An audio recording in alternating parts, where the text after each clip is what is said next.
ƙarya kake balbare. Pedri ya saba ya bawa Ansu Fati wato kwallace mai daraja Fati ya je ci a gurin nan, amma bal din nan taiwakan da ta waske. Wannan ita ce kwallo mafi hadari da Ansu Fati ya buga a wannan wasa, sannan ka Pedri. A daidai nan kuma Arojo ne yake hana Vinicius rawar gaban hantsi.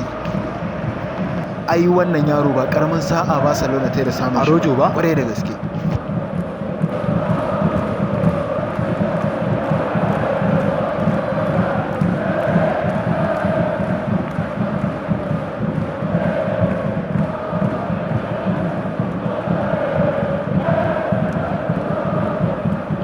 A nan kuma Rodrigo ne ya kokarin ya ɗauki numfashin Zinaru, amma ƙwallo ta bauɗe.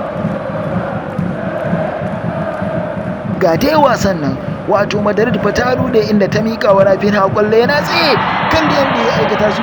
Goal! Dama shi wannan ɗan wasa Rafinha ya ci burin akan lalle sai ya ci Madrid, ai kuwa burin shi ya cika. Ci mai tsada ma kuwa alaji, ci kake fayau. Gata nan. Fayau! Wato yan Madrid ku kula da kyau fa, wannan fa iya farin diri ne, ya kuma abin zai faru idan ya kasance a cikin rin ne.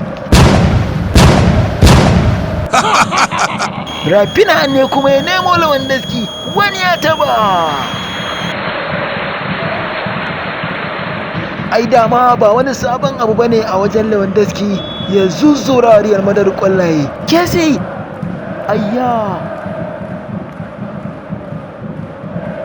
Tara fa ta ki shiga.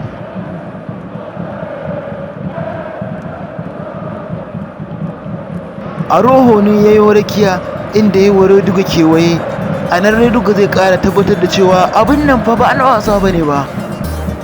Tara ya ce ta bude.